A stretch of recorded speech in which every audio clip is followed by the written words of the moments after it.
Bien, empezamos a grabar. Mi estimado Javier Ávila, muchísimas gracias por haber aceptado esta reunión virtual. Sé que Bolivia tiene una hora de diferencia con respecto a México. Si aquí son las 8 de la noche, allá ya son las 9, ¿no? Entonces probablemente ya te esté desvelando. Como te mencionaba, Libertad de Opinión es un medio de comunicación que nace en este año, en febrero de este año, y que busca darle espacio a voces progresistas, ya que al menos en México los medios de comunicación están muy acaparados por la derecha conservadora, ¿no? Entonces, bueno, mi estimado Javier, ¿serías tan amable de tomar la palabra y platicarnos qué está pasando en Bolivia, cómo van, qué conocimientos tienes de lo que está pasando alrededor de Bolivia en los demás países? Es tuyo el micrófono, amigo. Bueno, primeramente, estimado Oscar, un gusto de tanto tiempo volverte a saludar desde Bolivia esta vez, porque hemos tenido la oportunidad, ¿no es cierto?, en la década anterior de poder participar activamente muchos trabajos de consultorías relacionados, ¿no?, al tema de la intermediación financiera y evidentemente, ¿no?, en un comportamiento técnico con muchos profesionales mexicanos. Entonces, estimado Oscar, siento que yo soy el agradecido por tu invitación a Libertad de Opinión y que obviamente esta charla pueda servirnos como una referencia para qué debemos hacer, qué deben hacer las entidades públicas, qué deben hacer nuestros gobiernos, qué deben hacer inclusive, ¿no?, nuestros propios pueblos para poder lograr un vivir bien hacia el futuro. Entonces, nuevamente, muchas gracias, estimado Oscar. A ver, en segundo término, siento que es importante que veamos qué es lo que está sucediendo en América Latina en general, porque hay algo en común que nos une, ¿no? De alguna manera, parte de nuestra cultura, de nuestros objetivos de desarrollo, y seguramente, ¿no?, hoy por hoy, con una tendencia progresista, el poder tratar de implementar políticas especialmente humanitarias y solidarias con nuestros pueblos. Entonces, en ese ámbito tendríamos que remitirnos a cómo está América Latina en este instante, ¿no? Evidentemente, hoy podemos señalar que existe mucha incertidumbre y también existe, ¿no?, unas fuerzas externas que están provocando que nuestros países, en todo caso, estén en condiciones de tener una economía con tendencia al crecimiento. En ese sentido, por ejemplo, a nivel general de América Latina, el 2021 hemos tenido un crecimiento del 6.2 y con todas esas fuerzas que hoy por hoy se están conglomerando alrededor de América del Sur y América Central especialmente, se puede pensar que el 2022 no vamos a tener ni siquiera un crecimiento superior al 2.1%. En ese ámbito es importante tomar en cuenta el descenso de ese crecimiento en algunos países de referencia que tenemos en esta parte del mundo. Argentina, por ejemplo, el 2021 ha crecido al 10% aproximadamente. Hoy solo en el 2022 solo esperamos un crecimiento del 4%. Brasil, que es uno de los colosos de América del Sur, creció alrededor del 4.5 aproximadamente en la gestión 2021 y hoy se espera que solamente llegue a crecer el 0.8%. Chile, que estaba alrededor del 12%, ni siquiera pensamos lograr un crecimiento del 1.5% en la gestión 2022. México, que creció el año pasado alrededor del 4.8%, ¿no? Hoy se tiene la expectativa, a partir de un análisis de los organismos internacionales, de aproximadamente el 2%. Bolivia creció en su debido momento al 6% y este año estamos proyectando aproximadamente tener un 5.1%. Pero, ¿cuáles son las causas de este fenómeno que se está dando, no solamente en América Latina, sino alrededor de todo el mundo? Porque realmente, ¿no es cierto?, uno escucha desde Europa, desde África, ¿no?, inclusive desde el propio Estados Unidos, ¿no?, voces de alarma donde ya en este instante se está proyectando inclusive una recesión, ¿no?, muy acentuada, especialmente por ciertas causas que a continuación es importante que todos podamos conocer. Primero, el tema de la guerra de Ucrania. Definitivamente está influyendo mucho este tema de la guerra que tenemos en Europa, porque definitivamente también está afectando a la economía del mundo. Recordemos en un primer término, ¿no?, que en los años 70, por ejemplo, la ex Unión Soviética normalmente importaba ciertos productos como el trigo, por ejemplo, del propio Estados Unidos. En la década de los 70, en 2 ocasiones, importó más o menos una cosa de 55 millones de toneladas de trigo, por ejemplo, ¿no? Pero bueno, por todas esas circunstancias políticas y obviamente las contradicciones ideológicas que tuvieron en la Guerra Fría, con el tiempo, esa relación, si ustedes quieren, de intercambio comercial entre Occidente y la ex Unión Soviética se fueron enfriando. A tal punto que en los últimos 20 años, gracias a la iniciativa especialmente de Rusia, de alguna manera, ¿no?, Unión Soviética toma ciertas políticas para revertir ese fenómeno. De ahí que en algún momento la Unión Soviética, ya dividido en Rusia y Ucrania, empiezan, ¿no es cierto?, a fortalecer de alguna manera todo este sistema de producción de alimentos. En estos 20 años, por ejemplo, Rusia ha logrado ser el primer exportador de trigo en el mundo, por ejemplo, ¿no? Ucrania logró un 5º lugar. Imagínense la importancia de la producción de este elemento alimenticio para el mundo, ¿no? En palabras simples, casi el 30% del trigo en el mundo lo exportan, ¿no?, entre Rusia y Ucrania. Pero además tenemos que tomar en cuenta que Rusia es el mayor exportador de petróleo y que de alguna manera, con estas sanciones que se están generando, va a afectar, pues, va a afectar, por ejemplo, el tema del transporte, los costos relacionados al transporte, al almacenaje, que van a empezar a incrementar los costos de los productos que evidentemente el resto de los países producen, especialmente la Unión Europea.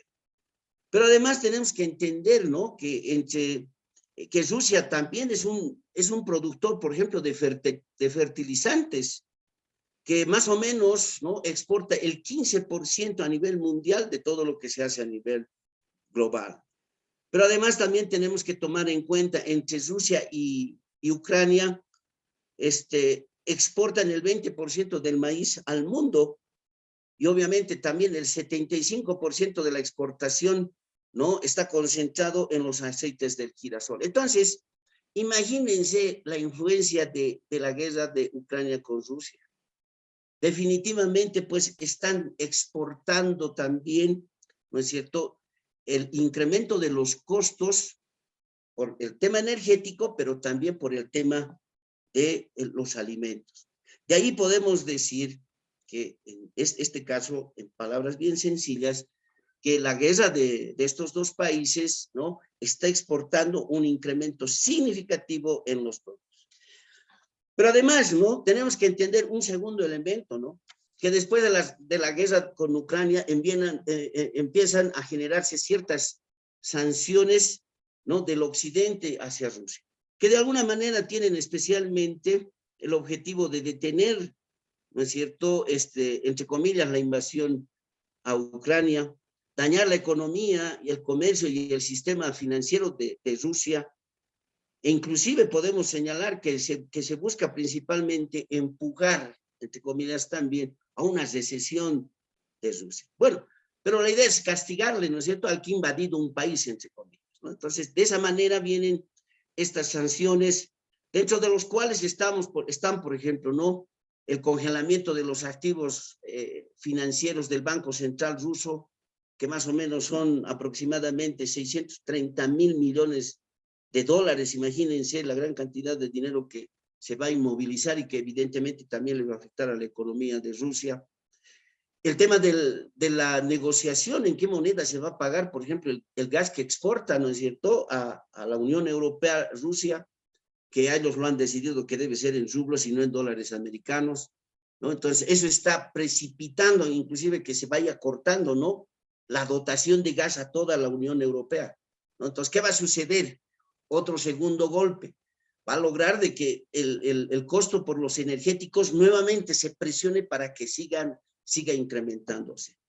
Entonces, definitivamente, por todos los frentes, este conflicto bélico nos va a generar, ¿no es cierto?, un problema económico a nivel mundial, porque hay que entender, tercer elemento, esas dos causas, sumados inclusive también a las resaca que estamos viviendo, ¿no?, del tema del COVID-19, que durante estos 2 últimos años el mundo ha tenido que enfrentarlo, que ha también limitado el desarrollo de las economías en ciertos meses o periodos en la gestión 2020 y 2021, ¿no? Que también sumado al tema, por ejemplo, ¿no es cierto?, en algún momento del debilitamiento del sistema logístico que apoya al comercio internacional, ¿no?, están definitivamente empujando a una mayor inflación en varios países del mundo, ¿no?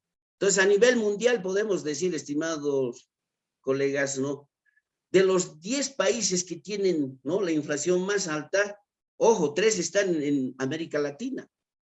Por lo tanto, el efecto va a ser devastador para nuestra región.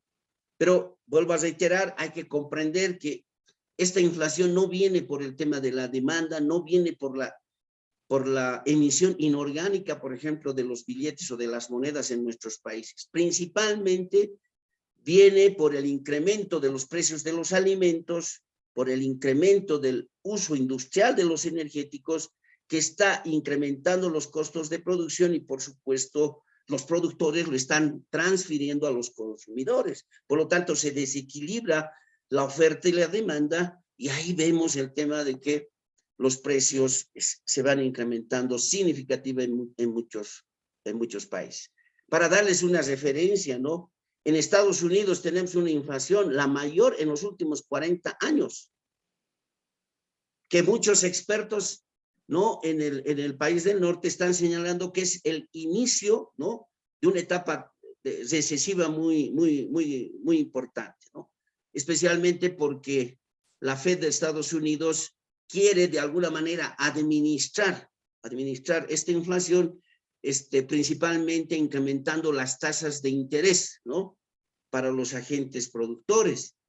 Es decir, ¿no es cierto?, bueno, aumentamos la tasa de interés, el costo de dinero se incrementa y, por supuesto, ¿no es cierto?, se limita el movimiento económico en un país, y obviamente se puede controlar, sí, la inflación, pero puede tener un efecto devastador, ¿no es cierto?, en el crecimiento de nuestras economías, porque al final no se va a poder de alguna manera fortalecer los aparatos productivos. Entonces, este tema de la recesión ya comienza a ser un cuarto elemento que, vuelvo a reiterar, genera una cierta incertidumbre, una proyección recesiva en toda América Latina. Y bueno, se tiene que complementar adicionalmente por ciertas causas, ¿no? El tema del desaceleramiento de la economía en China, por ejemplo, ¿no es cierto? Lamentablemente, nuestras materias primas que nosotros como países de América Latina exportamos, bueno, ¿no es cierto?, la demanda está bajando, ¿sí?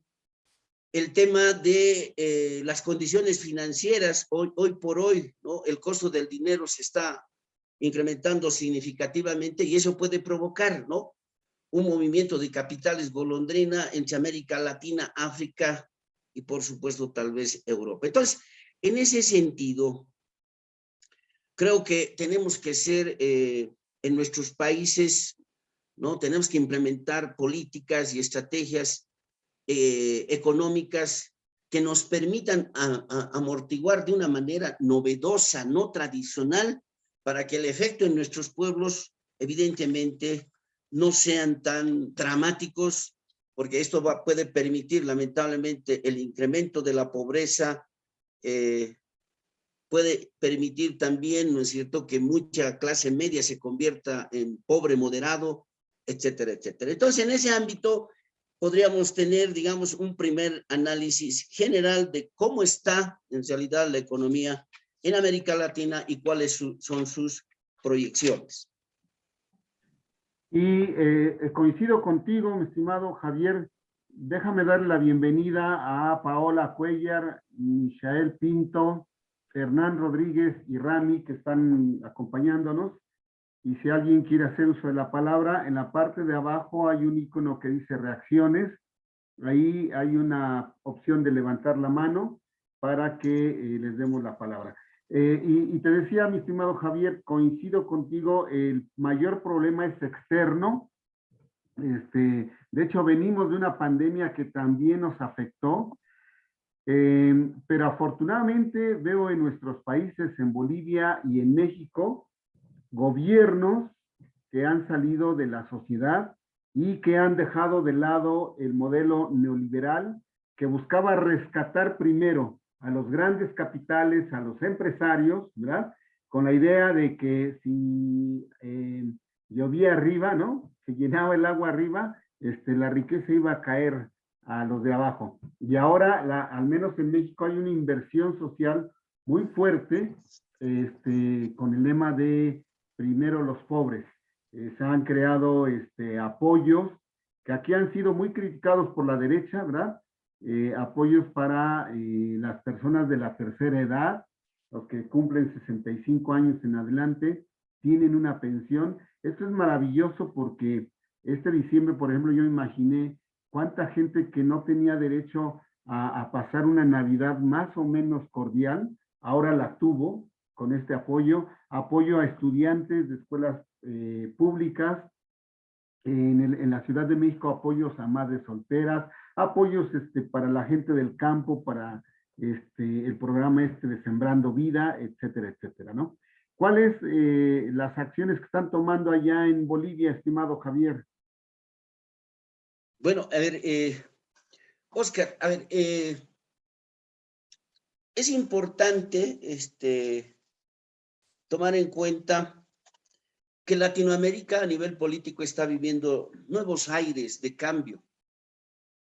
Por eso en su momento, por ejemplo, habíamos saludado, ¿no?, la ascensión del presidente progresista, ¿no?, Manuel López Obrador en México, por ejemplo, ¿no? O del presidente Castillo en Perú, ¿no? O habíamos cuestionado, por ejemplo, ¿no?, en su momento la traición que tuvo Rafael Correa en Ecuador, ¿no? O también habíamos saludado la presencia de un progresista como el presidente Fernández en Argentina, ¿no? Y por supuesto, ¿no?, la vuelta de nuestro presidente Luis Arce Catacora al gobierno en Bolivia. Entonces, siento que, bueno, ni qué decir del presidente Bukele, ¿no es cierto?, en Nicaragua, que está haciendo una revolución muy importante que va también en esa ola progresista. Entonces, siento que estos aires de cambio nos permiten tener toda la musculatura, que nos puede viabilizar de alguna manera un mejor manejo económico, obviamente con un criterio social, ¿no?, para servir mejor a nuestros pueblos. Ahora, es bien claro, en Bolivia, ¿no?, ya hemos tenido la oportunidad de tener un presidente con criterio social, con criterio progresista y con tendencia socialista. Muy bien, tú conoces, el presidente Evo Morales ha estado en el gobierno desde el 2006, ¿no es cierto?, hasta el 2009, ¿no? Con un votaje superior al 55%, por ejemplo, lo que nunca un partido neoliberal en Bolivia había logrado, porque a lo máximo que llegaba, ¿no?, un partido neoliberal en Bolivia era lograr un 35% en su mejor momento, ¿no? Y bueno, siempre habían contubernios que permitían, ¿no?, al segundo o al tercero ser presidente. Entonces, este gobierno del presidente Evo Morales tuvo un gran artífice, ¿no?, que fue su ministro de Economía de entonces, que hoy es nuestro presidente del Estado Plurinacional del país, ¿no?, que es el licenciado Luis Arce Catacora. Entonces, a partir de la participación del ministro de Economía y obviamente complementado con otros profesionales bolivianos, elaboraron e implementaron el modelo económico, social, comunitario y productivo, ¿no? Es un modelo realmente de última generación un modelo totalmente innovador que le ha permitido a Bolivia, para que tengas una idea, estimado Oscar, ¿no? Le ha permitido a Bolivia en esos 14 años incrementar su Producto Interno Bruto de 9.600 millones de dólares a 42.000 millones de dólares. Solo te doy ese indicador, ¿no? Hemos logrado inclusive reducir los niveles de pobreza de un 63% a un 37%. Un indicador económico, un indicador social. Por lo tanto, los progresistas, los socialistas, los que tenemos esa visión solidaria y humana, nos debemos convencer que este modelo sí funciona, ¿no? Que es un modelo de exportación, que ojalá puedan implementarlo la mayor cantidad de países para sus propias economías y para el vivir bien de sus países. Entonces, ¿pero qué es este modelo económico, económico, social, comunitario y productivo? Muy simple, ¿no? Primero, el Estado definitivamente es solidario, principalmente se antepone al criterio humano. El Estado es normalmente empresario, regulador, pero además productor. Asigna los recursos, lo poco o lo mucho que tenga, a todos según sus necesidades, inclusive a los propios empresarios, ¿no? Aquí no hay distinción de clases, aquí, sencillo. Así como el pobre, ¿no? Como el empresario es tratado de la misma manera. Tiene un criterio de nacionalización, por supuesto, porque lo que a este modelo le exige es especialmente administrar los recursos estratégicos, aquellos que generan grandes volúmenes de utilidad, como por ejemplo el tema de los hidrocarburos, ¿no? Es un negocio que no puede estar en manos de un privado, tiene que estar en manos del Estado, de tal manera que pueda el Estado tener todo el colchón, todos los recursos necesarios para aplicar sus políticas públicas que permitan, evidentemente, el vivir bien de todos. No es un modelo conservador como el neoliberal, porque este modelo que en Bolivia se aplica, evidentemente piensa siempre que la economía vaya creciendo, hoy y siempre. No es como el modelo neoliberal, que a través del control de la inflación, bueno, a la economía lo estanca, lo que nosotros hemos vivido casi durante 20 años antes de la asunción del presidente Evo Morales, ¿no? Y por supuesto, piensa en desarrollar al sector productivo nacional, de tal manera que su materia prima, ¿no?, tenga un valor agregado para la exportación. Lo que no piensa el modelo conservador, más bien mata a la producción local para obviamente recibir la producción del mundo globalizado, de las grandes corporaciones, ¿no? Y cuyos excedentes evidentemente luego se exportan y no se quedan en el país para fortalecer el crecimiento. Claro que este modelo, ¿no es cierto?, esos recursos que capta de ciertos sectores estratégicos, ¿no es cierto?, como el tema de los hidrocarburos, como el tema de la minería, como el tema de la electricidad, esos excedentes los canaliza, ¿no?, a través, por ejemplo, de créditos con tasas accesibles, tasas de interés accesibles, que de alguna manera puedan generar empleo, ¿no? Y ahí están estos sectores, ¿no? A la industria manufacturera, a la artesanía, al turismo, al desarrollo agropecuario, a la vivienda, al comercio, a los servicios de transporte y otros. Estimado Oscar, en el modelo conservador, las tasas de interés, por ejemplo, para el microcrédito eran alrededor del 36%. Un productor de mediano y de grande empresa en el modelo conservador podía acceder a un crédito al 24%. Hoy ya no, esas tasas han bajado, lo tenemos al 10%. Y en el mercado de capitales lo podemos conseguir hasta el 2 o 3% anual. Entonces, esos excedentes apoyan a esos sectores que van generando ingresos, pero además también van generando empleo, ¿no? Todos tienen empleo, todos tienen ingreso, va a fortalecer la demanda. Y otra parte de esos excedentes lo canaliza, ¿no?, a través de bonos sociales. Bueno, en esos años se ha utilizado mucho el tema del bono Juancito Pinto, la renta dignidad, el bono Juana Zurduy de Padilla y otros. ¿Cuál es la idea de estos bonos? Y pensamos diferente de los conservadores, porque el conservador, ¿no es cierto?, lo único que quiere administrar es el costo, ¿no es cierto?, pero no tiene la perspectiva de administrar en función de los ingresos por venta. Aquí es bien sencillo. Si se le da dinero, ¿no es cierto?, a la gente que no tiene recursos, le estás dando capacidad de compra. Por lo tanto, al tener capacidad de compra, evidentemente vas a poder lograr comprarle al empresario, al productor, ¿no es cierto?, todos sus bienes, que le va a generar en su momento mayor rentabilidad, le va a generar acumulación de capital y va a volver a invertir, va a crecer su planta, va a producir más cantidad y obviamente se convierte en un círculo virtuoso que afecta positivamente a la economía.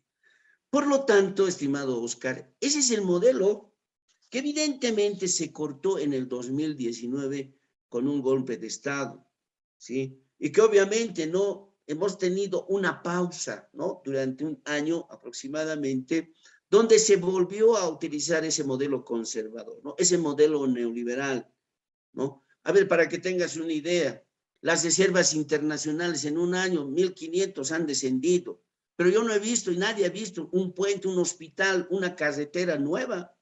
El dinero, bueno, sabe Dios dónde ha ido. Hemos aumentado nuestros niveles de endeudamiento de más o menos 1.400 millones de dólares, pero bueno, tampoco hay ese dinero. Entonces, el mensaje ha sido claro a nuestra población. El modelo neoliberal, el modelo conservador es lo menos que debería de estar, ¿no?, aplicándose en Bolivia. Y es por eso que el presidente Arce Catacora vuelve en las elecciones gana por encima del 50%, con un 55%, que es el voto de confianza de la gente a este modelo que en todo caso hemos tenido la oportunidad de vivir. Hoy por hoy estamos en Bolivia apostando a una reactivación económica. Se ha debilitado, por supuesto, en un año. Estamos retomando este modelo económico, social, comunitario y productivo. Mantenemos la línea, ¿sí?, en dos ámbitos, ¿no? Nosotros vamos a crecer, nosotros hemos decidido estratégicamente crecer a través de las políticas públicas de nuestro presidente Luis Arce Catacora, especialmente en función a la demanda interna, ¿no? Entonces, ¿qué significa esto? Significa que tenemos que aplicar en dos ámbitos, ¿no? Vamos a hacer inversión pública, ¿sí? Tenemos estimado en este año invertir aproximadamente 50.000 millones de dólares aproximadamente, en dos ámbitos, en infraestructura, ¿no?, y en el otro en temas de bonos sociales. Entonces, en ese sentido, lo que se trata de hacer es generar fuentes de empleo y aumentar el poder adquisitivo de la gente, ¿no? Y obviamente confiar en el aparato productivo para que la oferta y la demanda se igualen y, bueno, estemos coberturados frente a estas fuerzas que están en otros países provocando, por ejemplo, una inflación muy severa con vísperas a una recesión. Hay un antecedente bien interesante, estimado Oscar.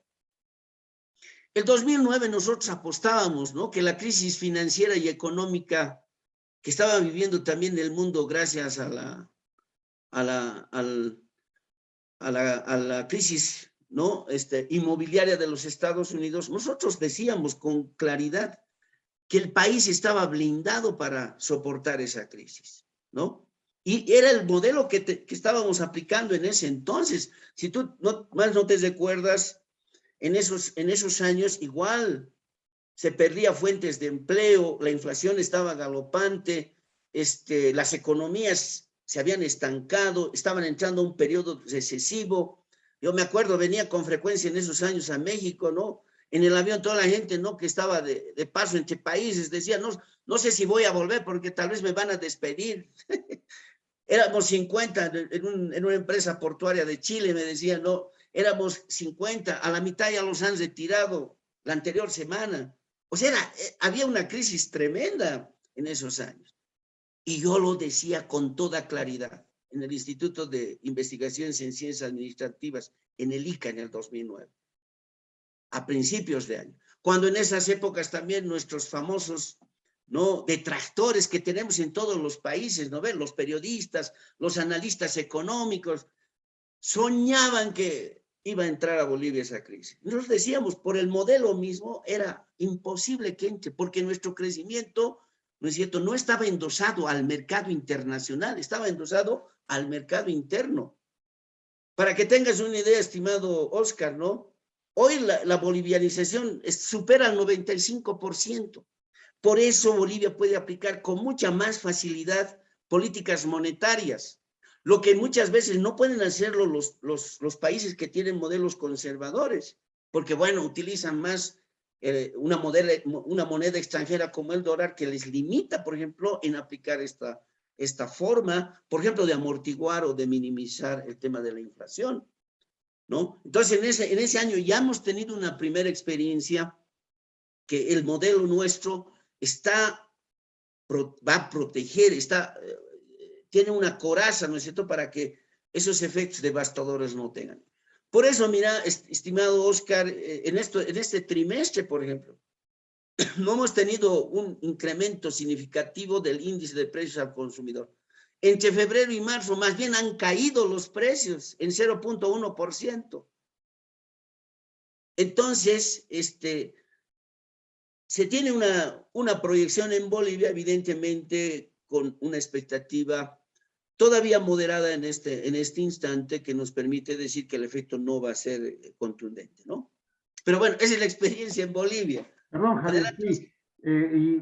Sería más difícil con otro modelo, ¿no?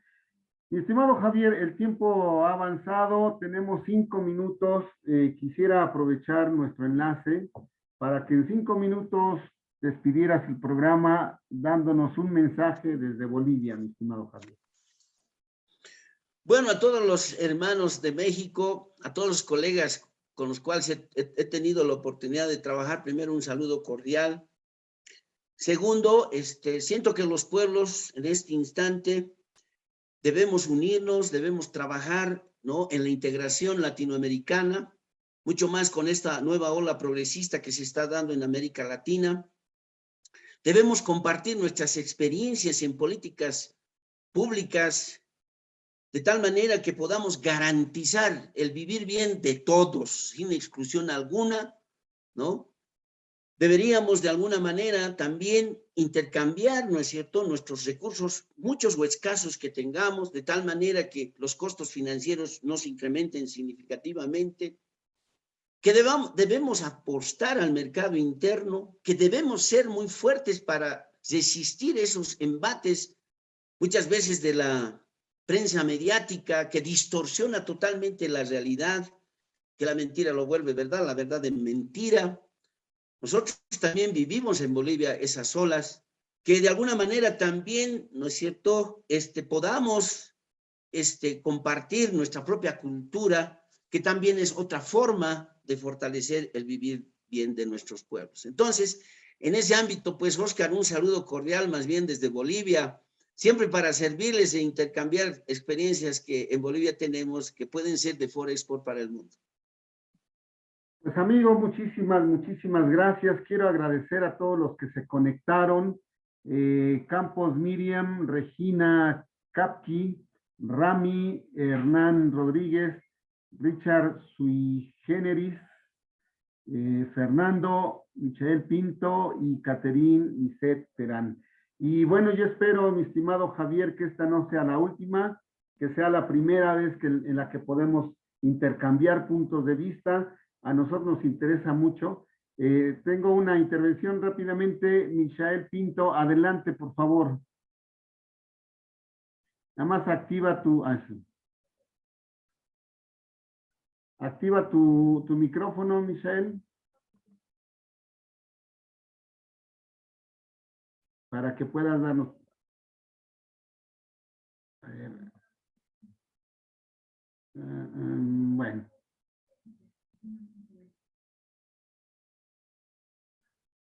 Reactivar audio. A ver. Ahí, mi estimado Michelle, ¿puedes reactivar tu audio?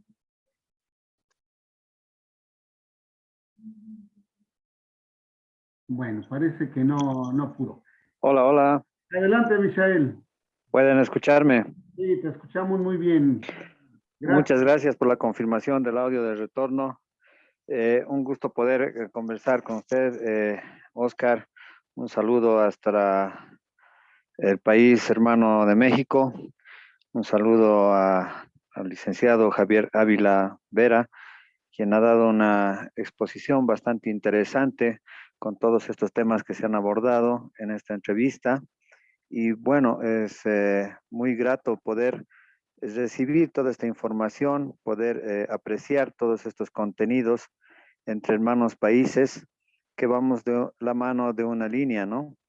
Entonces, el progresismo latinoamericano ya se está empezando a difundir de manera más creciente y repuntando a poder lograr objetivos en el bien común de hermanos pueblos, como es en el caso de Bolivia y México. No, mil felicidades por estas actividades que está llevando adelante usted, hermano Oscar. Lo felicito también por llevar adelante estas sesiones que sin duda pues son de bastante ayuda para el conocimiento de la población y poder ir teniendo más conocimiento en lo que es el progresismo, datos reales sobre lo que es el comercio internacional, sobre lo que es la economía internacional, que nos ayuda a ver con claridad lo que está ocurriendo en el mundo en general, ¿no? Nada más mi participación, mil felicidades a los interventores y sigamos adelante. Muchas gracias, buenas noches. Muchas gracias a ti, muchas gracias a todos. Está por cortarse la